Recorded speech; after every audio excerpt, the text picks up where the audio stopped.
네, 오늘 지혜롭고 순결하라 라고 하는 제목으로 잠깐 말씀 나누겠습니다. 제가 신학생 시절이니까 오래전인데요. 오래전에 신학생 시절에 제가 다니던 출석하던 봉사하던 교회에서 주일 예배를 드리는데 성찬식 시간이에요. 거기는 한 달에 한 번씩 꼭 이제 예배를 마치면서 성찬식을 했는데 성찬식 시간인데 교회에서 생각해 보세요. 여러분 교회에서 가장 엄숙한 시간 중에 하나가 성만찬 시간이거든요. 카톨릭에서 7가지 성사가 있는데 기독교 개신교에서는 그 중에 2가지만 남기고 다 없앴어요. 그만큼 성경적이고 의미가 있는 그 성찬과 세례가 의미 있는 시간인데 가장 의미 있는 시간 성찬 시간인데 제 이제 앞에 나와서 이렇게 순서대로 줄을 서서 순서대로 성찬을 받는데 제 바로 앞에서 성찬을 받으신 분이 초신자였어요. 어떤 남자분이었는데 한 장년 정도 되신 남자분인데 이분이 성찬을 받으시는데 포도주를 딱 받고 어떻게 했을까요? 고개를 돌려서 그리고 이제 마신 거예요. 나름 이분이 교회를 그렇게 오래 다니신 분이 아니기 때문에 나름 이분 입장에서는 이게 술이잖아요. 이 술을 마시는데 주도라고 알죠? 주도. 술을 마시는데 도리가 있는 거예요. 주도를 지킨 거예요. 가만히 생각해 보면 이분이 처음으로 아니면 이제 한두 번 성찬을 받았을 텐데 여러분 그렇잖아요. 처음이니까 얼마나 긴장하고 다른 사람들은 어떻게 하나 이렇게 잘 살펴봤을 거 아니에요. 다른 사람들 아무도 그렇게 마시질 않는데 그걸 분명히 봤을 텐데 왜 이분은 고개를 돌려서 마셨을까요? 이분 입장에서는 이게 도인 거예요. 도리인 거예요. 그러니까 이거를 어떻게 다른 사람들은 어떻게 하든지 나는 도리를 지켜야 되는 거죠. 그러니까 함께 성찬을 드리면서 가장 엄숙해야 했던 그 시간에 다른 교우들과 함께 막 웃음을 참아냈던 그런 기억이 있습니다. 우리가 한국 사람이기 때문에 우리 일상에서 이런 경우들이 있습니다. 서양인들에게는 이게 어느 에티켓, 규칙, 방식 이런 정도라면 동양인인 우리에게는 이게 일종의 법 또는 도리로 여겨지는 경우들이 종종 있거든요. 예를 하나 들어보겠습니다. 무술이라고 아시죠? 무술. 무술이 뭐예요? 이게 싸울 무자, 힘쓸 무자에 술이라고 하는 게 말 그대로 기술이란 말이에요. 그러니까 무술이라고 하면 싸움의 기술입니다. 그러니까 싸움을 어떻게 기술적으로 잘 하느냐 하는 게 무술이죠. 근데 이게 비슷한 표현으로 뭐가 있냐면 무예가 있어요. 무예.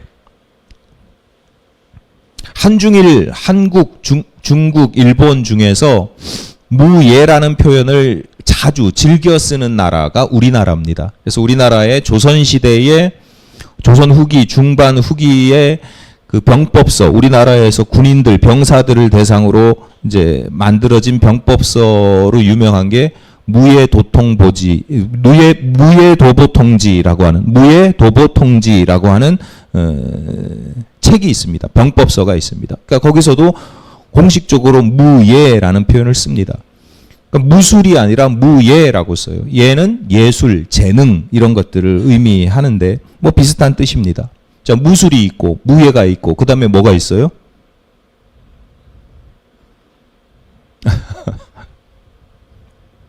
무술, 무예 비슷한 걸 또 뭐라고 표현해요? 무도라고 하잖아요. 무도. 싸움의 도리 또는 무술인의 도리라는 뜻입니다. 무술이라고 하면 기술적으로 싸움을 잘하는 것, 어떤 기술이 좋고 힘이 있다 이런 뜻입니다. 그래서 싸움에서 쉽게 이깁니다. 상대방을 압도합니다. 근데 무도에서 싸움을 잘한다는 건 좀 의미가 달라요. 무도는 기술을 잘 부리는 게 아니라 도통하는 거예요. 무술의 입장에서 도통하는 거예요. 그러니까 무도를 하는 사람은 상대방을 이기긴 이기는데 싸우지 않고도 이겨요.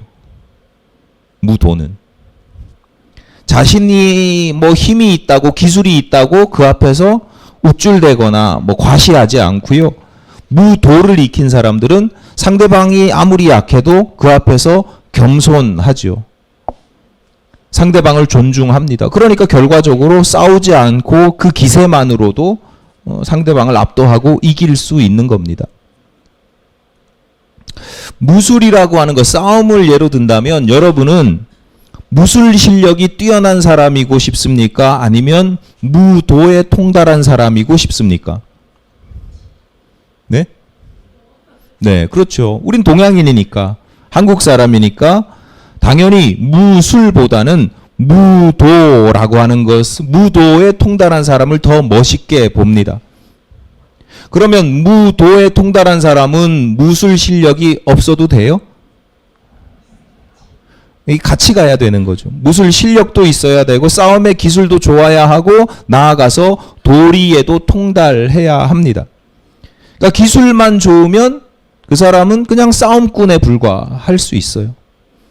도리만 알고 싸울 줄 모르면 말쟁이에 불과할 수 있는 거죠. 제가 무술, 무도를 예로 들었습니다만 우리 일상생활에서 다 적용이 됩니다. 어떤 사람의 직업이 요리사라고 해보세요. 음식을 잘 만드는 기술이 필요하죠. 그런데 더불어서 요리사로서의 직업 윤리가 있어야 되고, 직업 의식이 있어야 되고, 더 나아가서 자기 음식이나 요리에 대한 자기 철학을 가지고 있으면 더 좋습니다. 음식은 잘 만들지만 아주 성격이 안 좋은 사람들도 종종 있잖아요. 그런 사람들이 만들어내는 음식을 여러분 제가요 가끔 교회에서 어쩌다가 반찬을 하면요 저도 잊어버리기도 하지만 수시로 저는 어떤 순간순간 기도해요. 이거 드시는 성도님들이 어떻게 되게 해주세요. 이렇게 기도한단 말이에요. 그러니까 맛이 없어도 그런 마음으로 기도하고 그게 윤리예요. 목사로서의 직업 윤리이자 의식의 철학이에요. 자기 철학이에요. 이런 게 있어야죠. 장사꾼이라고 하면 내가 장사를 한다 그러면 상술이 있어야 돼요? 없어도 돼요? 있어야죠. 내가 장사를 하려면 장사를 잘 어떻게 하는 것이 사고 파는 상업의 기술이 있어야 돼요. 상술이 있어야 돼요. 근데 상술과 더불어서 상술만 있으면 그 사람은 말 그대로 장사꾼이에요. 근데 상술과 더불어서 상도가 있으면 이 장사하는 것에 대한 도리를 알면 그 사람은 상인이 되는 거죠. 상인. 그러니까 한자로 인이라고 하는 건 그냥 사람인이지만 이 사람인이라고 하는 이 인자는 사람 중에서도 좀 온전한 사람을 의미해요.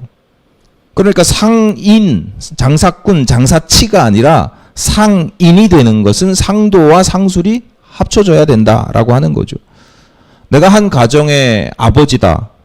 생계를 책임질 수 있는 경제력이 있으면 좋지요. 근데 경제력만 돈만 벌어오는 기계면 안 되잖아요. 아버지로서 때로는 남편으로서의 자기 정체성을 가지고 이런 아버지가 돼야 되겠다. 이런 남편이 돼야 되겠다라고 하는 자기 정체성을 가지고 그 도리를 지키면서 아무래도 더 좋은 아버지, 더 좋은 남편, 나아가서 영적인 아버지, 영적인 남편이 될 수 있도록 끊임없이 자기를 성장시키고 성숙시키는 겁니다.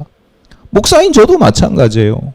목회의 기술이 필요합니다. 설교도 잘 해야 되고요. 기도도 잘 해야 되고 신방도 잘 다니고 대화도 잘 해야 되죠. 더불어서 목사인 저도 하나님에 대한 신실한 신앙이 있어야 되고 성도들을 대할 때 진정성이 있어야지 그 성도들을 정말로 하나님께서 보내주신 양, 맡겨주신 양으로 여기면서 잘 그런 마음이 있어야지 어떻게 하면 요즘에 하도 이상한 목사들이 많아가지고 그런 사람들하고 비교하면 안 되는데 자꾸 속이 상한 그런 경우도 있어요. 건강한 신학을 날마다 신학교 때 신학 배운 게 아니라 날마다 건강한 신학을 스스로 계속 평생 세워가야 되는 겁니다. 그러니까 눈에 뻔히 보이는 기술도 중요하지만 눈에 잘 보이지 않는 도리라는 게 있거든요. 그 기술과 도리가 균형을 이루는 것이 우리의 모든 삶 가운데 나타나야 된다. 균형감이 있어야 된다. 그렇지 않고 그게 불균형되면 무언가 하나를 기가 막히게 잘 해도 그건 스스로에게도 해가 되고 공동체에게도 큰 해악을 끼치는 경우가 종종 있어요. 앞서 말씀드렸듯이 싸움의 도리는 모르고 싸움만 잘하면 그 싸움꾼이 길거리 싸움꾼이 되고 돈만 벌어다 주는 인생이 되기도 하고 말만 그럴싸한 사기꾼이 되기도 하죠. 반대의 경우도 마찬가지고 도리는 있는데 실력이 없으면 무능하고 무용하고 도움이 되기는커녕 주변 사람들에게 민폐를 끼치기도 하니까요. 기술도 필요한 겁니다. 전인이라는 표현이 있습니다. 전인, 온전한, 완전한, 완전 전자, 온전하다 할 때 전자. 그러니까 전인이라는 표현이 있습니다. 주로 전인 교육, 전인 치료 이런 용어로 사용이 됩니다.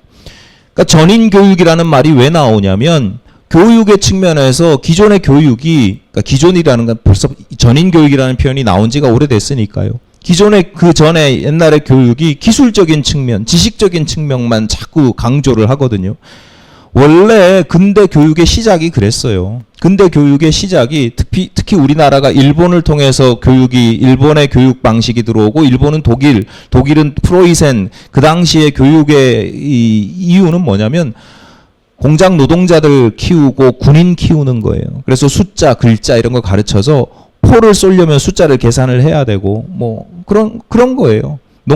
공장 돌리려면 숫자를 알아야 되고 글자를 알아야 되니까 그 나라에 필요한 기술자들, 군인들을 키우기 위해서 그 기술을 가르치는 거예요. 교육이 그렇게 시작됐어요. 그러다 보니까 이게 아닌 거예요. 교육이 이래서는 안 되겠다. 그러니까 지식이나 기술만 가르치는 게 아니라 체력도 함양시키고 도덕성, 철학, 가치관 이런 것들도 함양시키는 것. 그게 전인교육인 겁니다. 그러니까 이런 걸 왜 전인교육이라고 하냐면 그래서 완전한 인간, 온전한 사람을 좀 만들어 보자라고 하는 거죠. 전인치료도 마찬가지예요. 예를 들어서 여러분이 다리가 부러졌어요. 어떻게 해서 다리가 부러졌어요. 병원에 가서 치료를 받으면 어떤 치료를 받아요? 부러진 다리를 이어주는 게 기본이죠. 근데 그러고 나니까 가만히 보니까 다른 문제들이 있어요. 심리적으로, 정서적으로도 문제가 돼요. 다리가 부러졌어요. 그럼 거기에 막 트라우마가 생기기도 하고 공포가 생기기도 하고 불안과 우울, 정서적인 문제들이 생겨요. 그래서 심리적이고 정신적인 치료도 병행합니다. 그런데 가만히 알고 봤더니 다리가 부러진 이유가 이 사람이 알코올 중독자야. 그래서 만취해서 술에 취해서 다리가 부러졌어요. 그럼 이 사람 부러진 다리를 치료해주면 이 사람이 가서 또 사고가 날 수 있겠죠. 또 다리가 더 부러지거나 더 크게 다치거나 심지어 사고를 내서 다른 사람을 해칠 수도 있단 말이죠. 그러니까 이런 사람들은 다른 치료가 필요한 거예요. 인지적인 치료를 병행해야 되는 거죠. 술을 끊든지 절제하든지 시켜야 되는 겁니다. 그러니까 이렇게 어느 하나의 문제가 생겼다고 해서 그 문제만 치료하는 게 아니라 온전하게 전체적인 치료를 해야 된다. 이렇게 전인교육, 전인치료라는 용어가 생기는 근본적인 이유가 있습니다. 사람이 그런 존재이기 때문에 그래요. 사람은 단순한 기계가 아니잖아요. 그냥 아까 제가 말씀드린 군인이나 노동자나 기술자, 공장 노동자 이런 거 이용하기 위해서 가르쳤다. 이게 얼마나 사람을 소모품처럼 보는 거예요. 근데 사람은 그런 존재가 아니란 말이죠. 단순한 기계가 아니고 사람들은 굉장히 사람이라고 하는 존재는 다양한 측면들이 그 사람 안에 혼재되어 있더라. 생리적인 문제, 정서적인 문제, 심리적인 문제, 정신적인 문제, 도덕적인 거 온갖 다양하고 다단한 모습들이 있다. 그래서 성경에서도 하나님께서 사람을 어떻게 지으셨다라고 하냐면 신묘막측하게 지으셨다. 신기하고 오묘하기가 측량할 수 없을 정도다. 그러니까 사람이 신기한 존재인 거예요. 그냥 기계로만 보기에는 너무너무 신비한 일들이 나타나고 엄청난 능력을 나타내기도 한단 말이죠. 그게 어느 하나의 기술이나 힘이 뛰어나서가 아니라 여러 가지가 복잡한 사람 자체가 여러 다양한 분야들로 이루어졌다. 이런 점에서 어떤 사람이 온전히 자라고 성장하고 성숙한다라고 하는 것은 어느 한두 가지 측면만 자라는 것은 안 돼요. 다양하고 복합적인 존재니까 그 다양하고 복합적인 사람을 이루고 있는 다양하고 복합적인 부분이 균형을 이루고 조화를 이루어야 합니다. 우리의 신앙도 마찬가지입니다. 신앙생활을 한다. 내가 신앙이다 라고 할 때 신앙적으로 굉장히 다양한 덕목들이 있거든요. 그런 덕목들이 온전히 조화를 이루면서 균형을 이루면서 함께 성장해야 하는 겁니다. 흔히 사랑장이라고 별명을 가지고 있는 고린도전서 13장이 이렇게 시작합니다. 내가 사람의 방언과 천사의 말을 할지라도 사랑이 없으면 소리나는 구리와 울리는 꽹과리가 되고, 내가 사람의 방언과 천사의 말을 하는 것이 나쁘지 않습니다. 좋은 겁니다. 여러분, 천사의 소리를 할 수 있습니까? 천사의 말을 할 수 있습니까? 성령 하나님께서 주시는 기가 막히고 어마어마한 은사입니다. 그 고린도 교회에 방언과 천사의 말을 하는 사람들이 많았어요. 어마어마하게 놀랄 만한 일이죠. 그런데 바울이 하는 이야기가 사랑이 병행되지 않으면 그 마치 소리나는 구리와 울리는 꽹과리와 같다. 시끄럽다 이거예요. 아니, 천사의 말을 하는데 그 천사의 소리가요, 사랑이 없으면 병행되지 않으면 시끄럽다는 거예요. 듣기가 거북하고 불편하다는 거예요. 잡음이라는 거예요. 제가 오래전에 기억이 잘 안 나는데 무슨 어느 책에서 본 그림이 있는데요. 과거 서양에 물통이나 술통을 여러분 아마 떠올리면 서양의 물통이나 술통은 우리는 이제 함지박처럼 이렇게 크게 나무를 깎아서 만들지만 서양 술통을 보면 널빤지를 세로로 길게 이어 붙여 가지고 이렇게 술통이나 뭐 이렇게 통 그림 기억 이제 떠오르시죠. 그 서양의 술통 그 그림이에요. 물통 같은 그림이에요. 널빤지를 이어서 다 붙여요. 세로로 다 붙이는데 그 높이가 다 똑같잖아요. 근데 만약에 그 어느 하나의 널빤지가 짧으면 그곳에 담을 수 있는 술의 양은 그 짧은 널빤지 하나밖에 안 되는 거예요. 다 그쪽으로 흘러나오니까. 다른 널빤지가 아무리 높고 견고해도 아무 소용이 없죠. 사람이 딱 그래요. 인생이 딱 그래요. 신앙이 딱 그렇습니다. 어느 분야에 굉장히 탁월한 사람이 있어요. 얼핏 보면 그 탁월한 분야 때문에 정말 대단해 보이거든요. 그런데 가까이 가서 보면, 오래 두고 보면 허술한 부분이 있고 그 허술한 부분이 모든 것을 다 까먹어요. 허술한 부분으로 그 사람이 가지고 있는 장점들이 다 흘러나와요. 제가 교육전도사 시절에 맡은 부서 중에 하나가 청년부였는데요. 제가 맡은 청년부 중에 서울대 학생도 있었고 저 카이스트 대학생도 있었고 고3인데 합격해가지고 서울대를 가야 되나요? 거기를 포철 공대인가? 거기를 가야 되나요? 뭐 그래서 이렇게 상담하기도 하고 뭐 그랬던 학생들도 있습니다. 얼마나 똑똑하겠어요. 그러니까 청년부에 같은 청년부의 형, 누나, 오빠, 동생 뭐 친구들 다 부러워하죠. 특히 재수하는 친구들 입장에서는 마음이 편하지가 않습니다. 근데 제가 함께 아이들하고 그 친구들하고 함께 이제 성경 공부도 가르치고 대화도 하고 청년부 활동도 같이 하면서 학벌이 가지는 환상이 확 깨졌어요. 그 전부터 머리로는 아무것도 아니다라는 건 알았지만 제가 직접 경험하면서 제가 그때는 지금보다도 더 거칠어 가지고요. 막 편하게 막 이야기를 하면 시쳇말로 제가 직접 그런 이야기를 했어요. 그 아이들을 보면서 바보 같을 때가 아니 저는 신학교를 나왔고 제가 신학교 그 커트라인 같은 게 있잖아요. 한참 밑이에요, 제가. 근데 제가 볼 때 바보 아니야? 라고 싶을 때가 한두 번이 아니어서 너 바보 아니냐? 라고 하는 이야기를 여러 차례 했어요. 다른 친구들과 비슷할 때도 있고 재수하는 친구들보다 이건 더 심각하다 싶을 때가 있죠. 제가 물론 나름 이 서울대 학생이라고 하는 또는 그런 학벌이 좋은 것에 대한 나름의 이제 기대가 있고 그러니까 선입견이 있으니까 충격이 컸던 것 같아요. 그러니까 바보 같다라고 이야기해서 진짜 바보 같은 게 아니라 어느 부분에서 그렇다는 거고 네. 머리만 보더라도 그래요. 머리만 보더라도. 성품이나 성격이나 이런 걸 보면 더 심각하죠.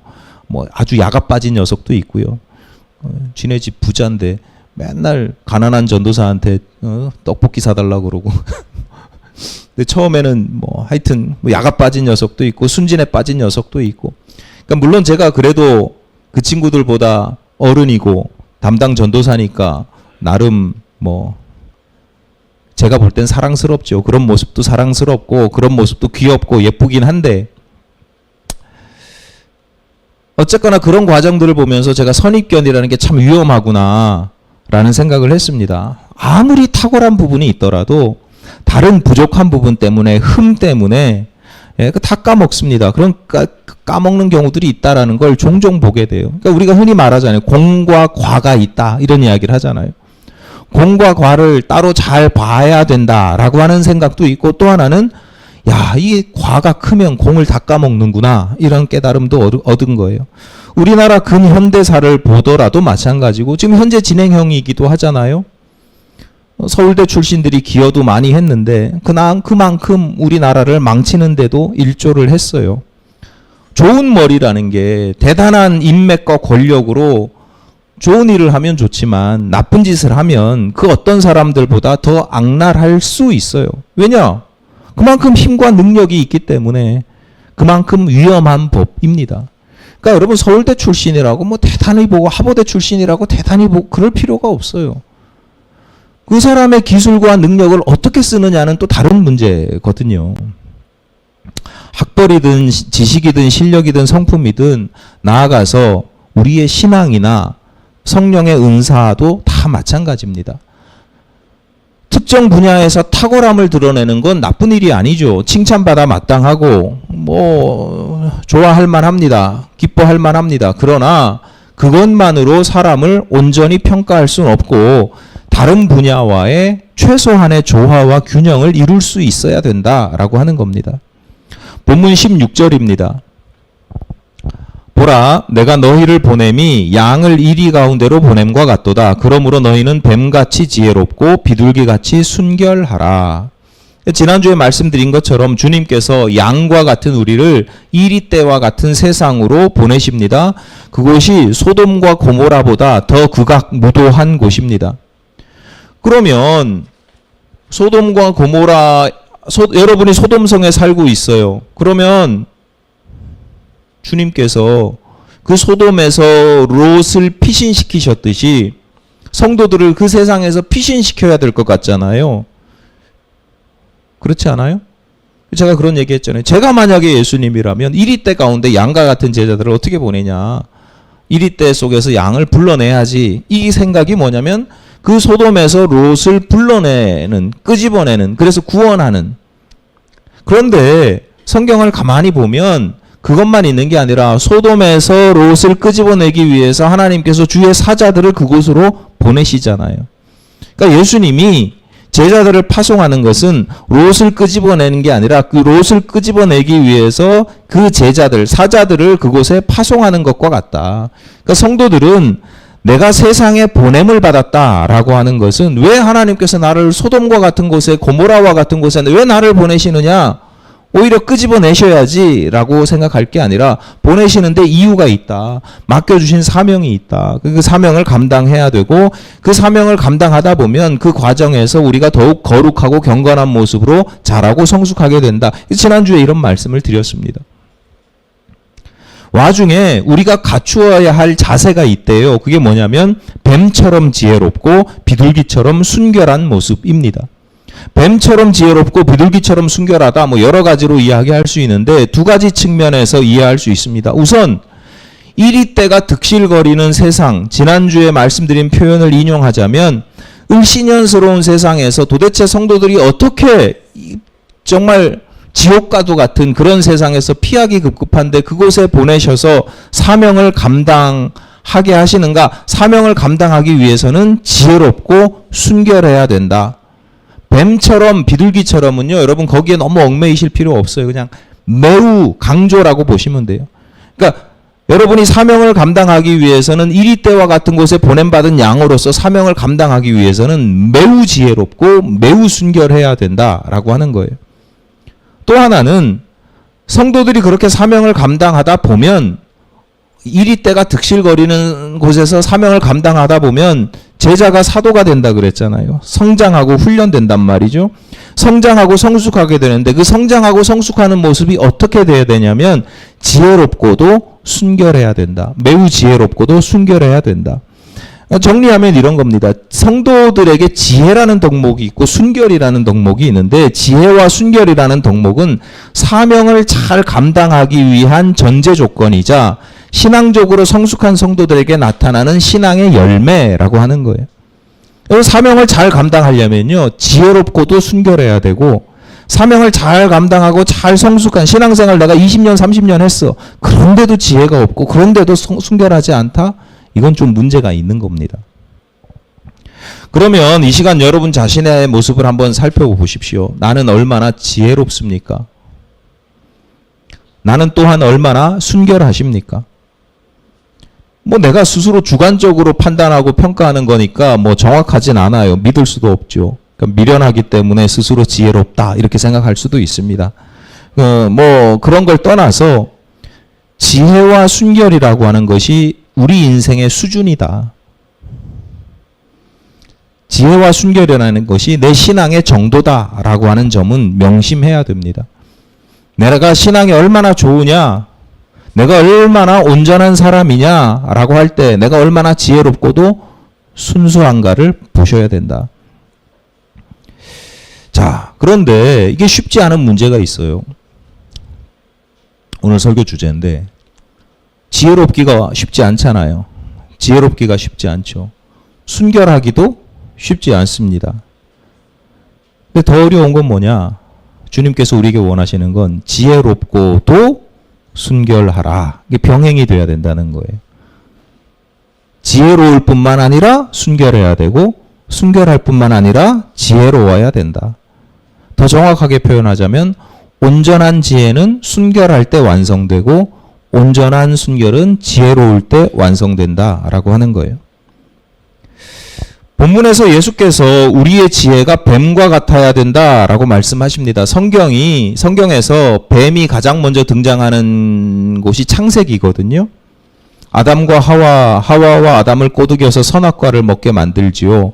이 사건을 성경이 창세기가 전하면서 그 창세기에서 뱀을 어떻게 소개하느냐면 3장 1절에서 이렇게 설명합니다.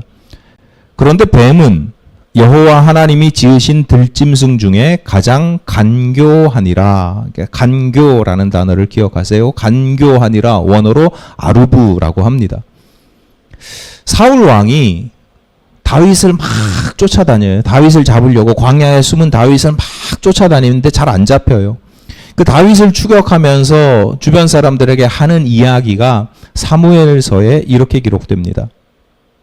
어떤 사람이 내게 말하기를 그는 심히 지혜롭게 행동한다 하니, 그 다윗이 너무 지혜롭게 행동해서 내가 잡을 수가 없어. 그 지혜라고 하는, 지혜롭다라고 하는 원어가 아루브입니다. 그러니까 뱀의 간교함과 다윗의 지혜로 번역된 단어가 똑같아요. 이 무슨 얘기예요?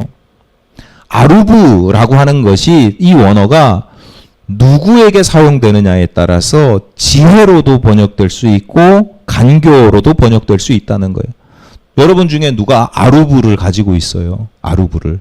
근데 여러분을 보는 어떤 사람이 저 사람 참 지혜로워 이렇게 볼 수도 있고 저 사람 참 간교해 이렇게 볼 수도 있는 거죠. 그 마음이 순수한 사람이면, 순결한 사람이면 그 사람이 가지고 있는 아루브가 지혜인데, 그 사람의 마음이 순수하지 않으면, 순결하지 않으면 그 사람이 가지고 있는 아루브는 간교함이 되는 겁니다. 순결함도 마찬가지예요. 순결하다고 하는 단어의 원어적인 의미는 섞이지 않았다, 손상되지 않았다, 그래서 본래 모습 그대로 가지고 있다, 이런 뜻입니다. 그런 상태가, 순결한 상태가 그 순수하고 섞이지 않고 본래 모습 그대로 있는 그런 모습이 지혜로운 사람이 그걸 가지고 있으면 그게 순결이에요. 근데 어리석은 사람이, 바보 같은 사람이 그냥 그대로 있으면 그건 순진한 겁니다. 순진한 게 나쁘진 않지만, 뭐 순진한 건 나쁜 거야 이렇게 이야기할 수는 없지만, 순진한 사람은 이용당하기가 딱 십상이잖아요. 그러니까 지난주에도 말씀드렸듯이 을신년스러운 세상에서 세상의 이리떼들이 양과 같은 성도들을 막 핥히거나 때리거나 물어뜯기만 하는 게 아니고요. 혹세무민합니다. 순진한 사람들을 속여요. 순진하면요, 미혹당합니다. 하와가 간교한 뱀에게 속아 넘어갔듯이 말세에 적 그리스도가 나타나서 그리스도를 흉내내고 믿는 자들까지도 미혹한다, 이렇게 예언하고 있습니다. 여러분, 성도들이 믿는 분을 뭐라고 그래요? 그리스도라고 하잖아요. 성도는 그리스도를 믿고 평생, 여러분 30년, 50년, 70년 평생 그리스도를 믿는 사람인데요, 사탄이 그 그리스도를 흉내낸다는 거예요. 구별할 수 있겠어요? 아니, 내가 평생 믿고 따르고 섬기는 그 그리스도를 흉내내는데 다른 사람들이 아니라 믿는 사람들이, 그렇게 믿어왔던 사람들이 미혹이 된다니까요. 그 이유 중에, 중요한 이유 중에 하나가 뭐냐면 순진해서 그래요. 순진해서. 착해요. 선량해요. 근데 지혜롭지 못한 거예요. 아니, 그리스도라고, 내가 그리스도라고 해도 속아서 넘어가는데, 목사다, 선교사다, 장로다, 신앙이 좋은 사람이다, 은사 받은 사람이다, 그러면 얼마나 잘 넘어가겠어요? 한국교회에 그렇게 잘 넘어가는 사람들 부지기수입니다. 부지기수. 저도 여러분 속이려면 속일 수 있어요. 순진하지 마십시오. 순결해야지, 지혜가 같이 가야지. 순진하면, 착하기만 하면 그렇게 속아 넘어가요. 여러분 정말 목사를 잘 만나신 거예요. 예. 아니, 이런 얘기 그냥 우스갯소리로 하는 얘기인데, 아유, 나쁜 사람들 정말 많아요. 그러니까 오늘날 한국교회에 그런 성도님들이 참 많아요. 그래서 생각해보면 주님께서 보시기에 아마 피를 토하시는 심정일 것 같아요. 아니, 주님 보시기에 모두가 내 사랑하는 내 양들이잖아요. 그런데 신앙생활의 경력이 오래되면서 이제 좀 뭘 좀 알아. 신앙생활을 좀 오래 하면서 이제 뭐 말씀도 알고 성경도 알겠고 눈에 보이는 것들이 있어요. 신앙생활 처음 시작할 때는 그냥 아마 순진하게 시작했는데, 유리가 이제 막 교회 다니기 시작하면서 뭐 하나님은 왜 사람이 아니에요. 뭐 어떨 때는 저보고도 뭐 처음에는 저를 하나님이라고 그랬어요. 뭐 그렇게 시작하는 거예요. 그러다 보니까 그러다가 어느 순간 보면 목사님도 뭐가 좀 화장실도 가고, 목사님도 뭐 이상한 얘기도 하고, 뭐 보이기 시작해요. 좋죠. 성경도 알아가고 말씀도 알아가고 교회 생활도 세상의 이치도 뭐 알아가는 거 좋습니다. 그런데 순수함을 잃어버리는 거예요. 알아가면 알아갈수록, 지혜로워지면 지혜로울수록 주님을 향한 순수한 신앙이 점점 사라져요. 다 그런 거지 뭐 이러면서 그냥 익숙해지는 거죠. 습관 따라 살아가는 거죠. 반대의 경우도 마찬가지예요. 내 신앙을 철저히 지키겠다고, 순수함을 지키겠다고 굉장히 애쓰고 노력합니다. 오직 말씀과 기도에 전무하겠다고, 이럴 때일수록 기도해야 된다고 몇 시간씩 기도하고 참 애를 써요. 얼마나 귀한지 몰라요. 그런데 결과적으로 지혜가 병행되지 않아서, 지혜롭지 못해서 적 그리스도나 사꾼 목자에게 속아 넘어가는 경우가 있지요. 문제는 속아 넘어가는데 속아 넘어가는 줄 몰라요. 주님의 뜻과는 정반대로 살아가는데도 주님의 뜻대로 살아가고 있다고 여기고, 그래서 내가 이렇게 하면 천국에 갈 줄로 여겨요.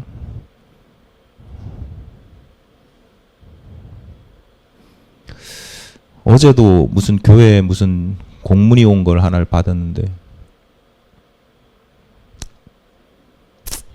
원고에 없는 얘기라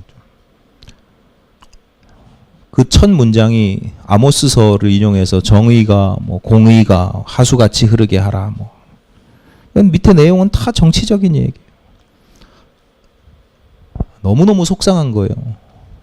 아모스 선지자가 이 말씀을 선포할 때 그 상황하고 이 사람들이 그 뒤에서 하는 이야기하고 너무 다른 거예요. 정반대인 거예요. 이 사람들은 이렇게 해야 천국 간다고 생각하겠지? 이 사람들은 기독교인이 이래야 된다고 생각하겠지? 생각을 하니까 너무 막 제가 속이 상한데 우리 주님을 생각하니까 얼마나 속이 터지고 피를 토하는 심정일까? 여러분, 나는 아니라고, 나는 그렇지 않다고, 나는 문제 없다고 여기지 마십시오. 다시 말씀드리지만 주님께서 오늘 이 말씀을 너희는 뱀처럼 지혜롭고 비둘기처럼 순결하라 라고 하는 이 말씀을 피를 토하는 심정으로 전한다고 여기시고 들으셔야 됩니다. 제가 사실 설교 준비할 때만 해도 그 전까지만 해도요. 뱀처럼 지혜롭고 비둘기처럼 순결하라고 하는 이 말씀을 그냥 성도들이 세상을 살아가는 하나의 방식 정도로 이해를 했어요. 처세술처럼 이렇게 살아가는 게 좋은 거야 이런 생각을 했는데 설교 준비를 하면서 기도하면서 보니까 주님의 마음이 느껴지는데 주님의 마음이 정말 아니 양을 이리때 가운데 보내잖아요. 자칫 잘못하면 잡혀먹히고 자칫 잘못하면 혹세무민 당하고 막 그러잖아요. 그 어떤 심정으로 이 말씀을 전해셨을지가 느껴지기 시작하는데 제가 딱 쓰는 표현이에요. 피를 토하시는 심정으로 지금 이 말씀을 우리에게 들려주시는구나. 특히 스스로 난 좀 지혜로운 편이야. 난 생각을 좀 잘하는 편이야. 지혜롭다고 여기시는 분들은 순결함, 순수함에 대한 갈급함이 좀 있으셔야 되고요.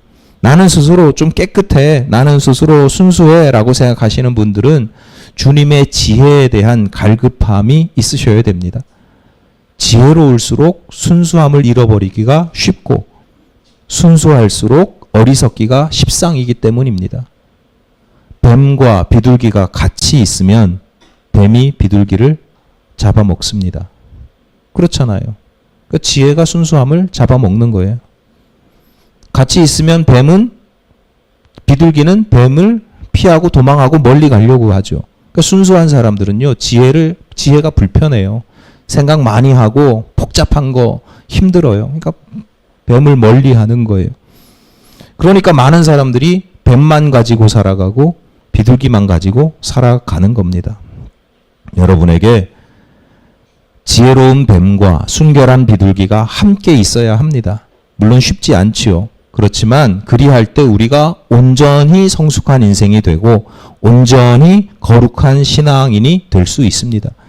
날마다 말씀을 묵상하고 기도로 간구하실 때 성령 하나님께서 여러분에게 지혜롭고도 순결하게 하시기를 바랍니다.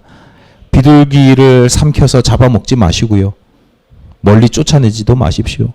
뱀을 두려워서 멀리 하지도 마시고 뱀에게 삼켜지지도 마십시오. 힘들고 어렵고 불편해도 내 안에 비둘기와 뱀이 공존하게 하시기를 간절히 바랍니다.